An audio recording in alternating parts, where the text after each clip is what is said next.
After finishing the disappointment that was Ghost Recon Breakpoint, I wanted to go back to Wildlands to see if Breakpoint really just was a downgrade. And well, let's just say, the game surprised me.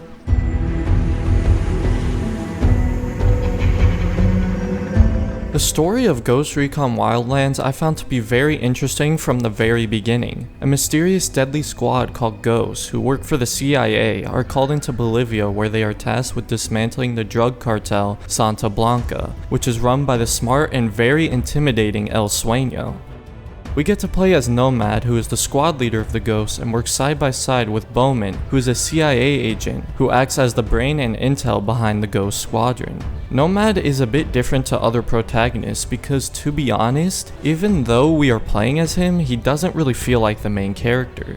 Nomad is kinda just your run-of-the-mill special operative and doesn't really display any defining character traits or development in the story. And by the end of Wildlands, you can really tell that this story was more about Bowman than anyone else. And while you might not play as Bowman, she is the one calling all the shots and delivering the narrative of the story. I would have liked to see more out of Nomad as a character since he is basically just a blank slate killing machine. However, this didn't bother me because again, this story is really more about Bowman and she is a fantastic character. You see on many occasions her outsmarting the cartel and dismantling them piece by piece. Now, most scenes with Bowman are either Nomad talking to her over comms, the briefing videos, or the interrogation scenes, which were very well done, I might add. These scenes were so well done because you really see a dark and dangerous side to Bowman that strikes fear into the cartel members, and she uses a numerous amount of different tactics and mind games to get her opponents to crack. I also really enjoyed the briefing videos from Bowman. It was a clever way of delivering exposition to the player and bringing them up to speed with who the targets are and why they need to be stopped without making it feel too forced. I don't want to spoil the end of the game, but the ending really does show what kind of character Bowman is, and the ending really just made me like and respect her so much more. I now want to talk about the antagonist El Sueño. I thought El Sueño was an overall solid villain.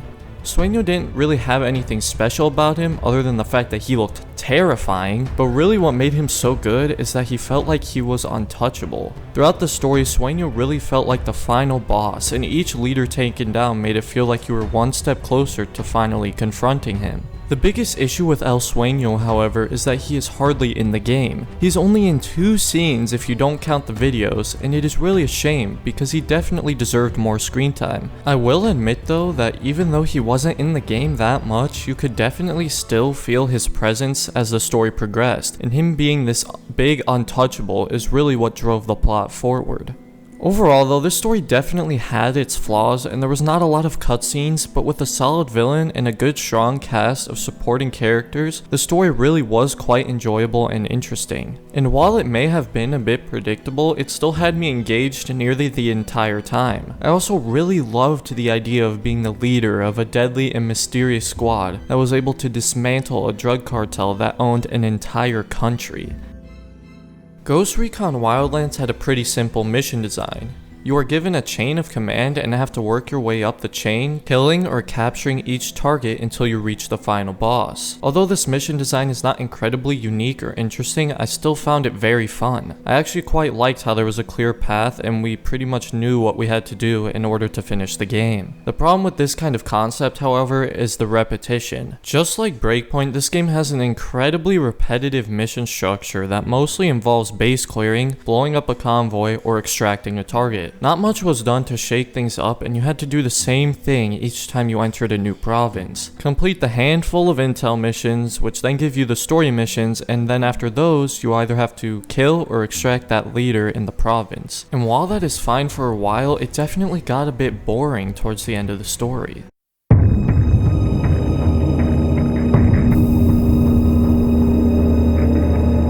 Now that we got the story out of the way, let's talk about the gameplay for Ghost Recon Wildlands. The gameplay in this game was pretty simple and it was exactly what I expected from a game like this. The movement did feel a bit clunky and slow at times, but nothing game-breaking. And the gunplay, it felt alright. There isn't a lot of recoil with some of the guns, and some of them definitely handled a bit weirdly. Again, nothing too serious though, just some minor nitpicks. The drone is your main source of intel gathering in this game, and I like how they attempted to make it more realistic, with it needing to have a good connection and battery for it to function properly. This way you couldn't just easily drone a base from 500 meters away. You could also upgrade the drone, way more than I expected actually. You can upgrade the range, battery, speed, armor, spotting ability, and you could even modify it to have a bomb or EMP attached to it, or even make a noise to lure enemies. This was a pleasant surprise, especially since you can't do any of that in Ghost Recon Breakpoint.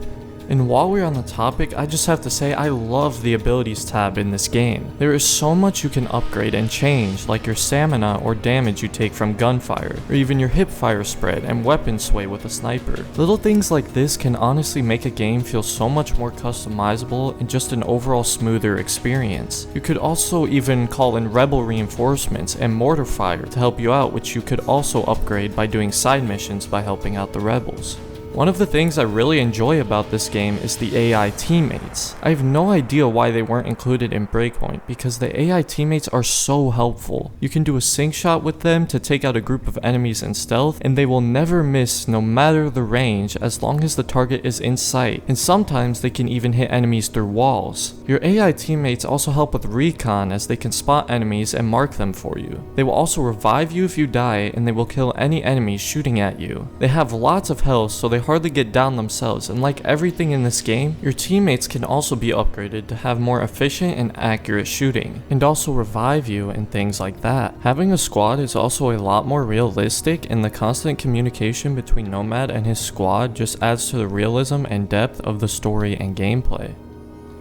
The AI enemies in this game are actually fairly decent. The enemies in this game are a bit smarter than most, and they will actually see you from a good distance away, unlike most games where the AI can't see past 15 meters in front of them. There is a bit of an issue in where the AI can sometimes have eyes in the back of their head and see you behind them, and they also somehow run exactly to where you are if they find a dead body, which is pretty ridiculous, but other than that, the AI in this game is not bad. Vehicles, however, in this game are really bad. The vehicles are definitely my least favorite part about the gameplay, as the handling on them is just horrible, and I often found a lot of bugs with them. Even the planes handle quite poorly, and whenever I did get a plane, it would almost instantly be shot out of the sky by a missile defense system, which really shouldn't even be in the game, as it made flying a lot more inconvenient. It is really quite unfortunate that the vehicles are in a poor state, because you will spend a lot of time in them getting from point A to point B.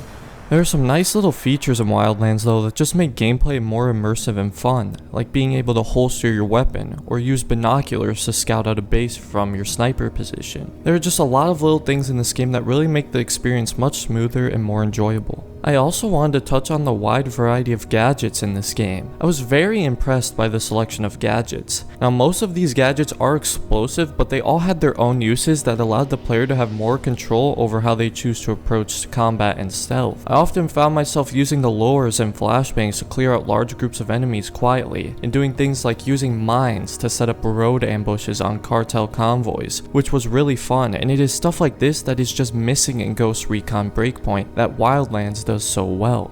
Customization in Ghost Recon Wildlands is also very solid, and I was very surprised to see more options for customization than there are in Breakpoint. There are so many different ways to make your character look. You can either make him look like a futuristic cyborg, or just a guy in casual clothes, or even make him look like a special operative. There are tons of camos, and I often liked switching my guy's camo color to better fit each environment I was in. There are also costumes in this game in which you can dress up as characters from other Ubisoft games, like Assassin's Creed and The Division, which I thought was very cool of them to include. You can also customize your guns in this game, and again, I've finished the story and there is still so many more weapons and attachments for me to unlock. And just like Breakpoint, you can also customize how your character looks with hair, skin tone, and face paint. It is very impressive how much control they give the player on the looks of their ghost.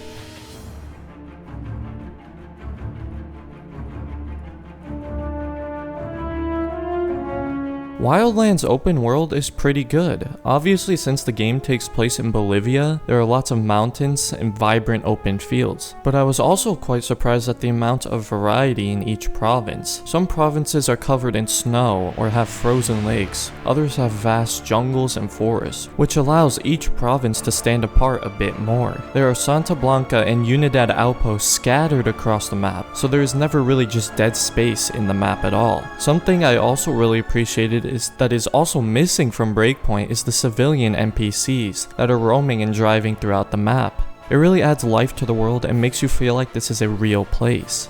There's a good amount of side objectives to distract you on your way to the main missions that just add to the game's content.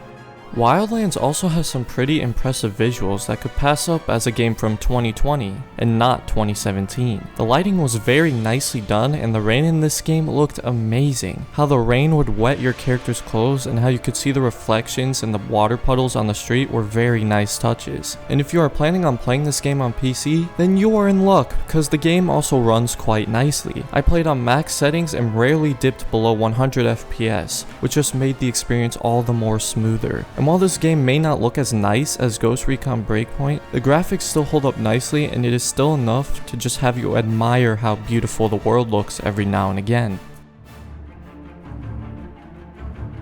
Now, to be honest, I didn't play enough of Co-op or Ghost War to make a full review on it, but from what I did play, the servers were pretty fine, and for the most part, I received little to no lag or freezing when playing co-op. Ghost War was fun, but just like in Breakpoint, it doesn't offer anything special, and after a few matches, you've pretty much seen it all. But still, multiplayer and co-op is always a nice added bonus onto an open world, story-driven game. Now this all begs the question, is Ghost Recon Wildlands worth it in 2020?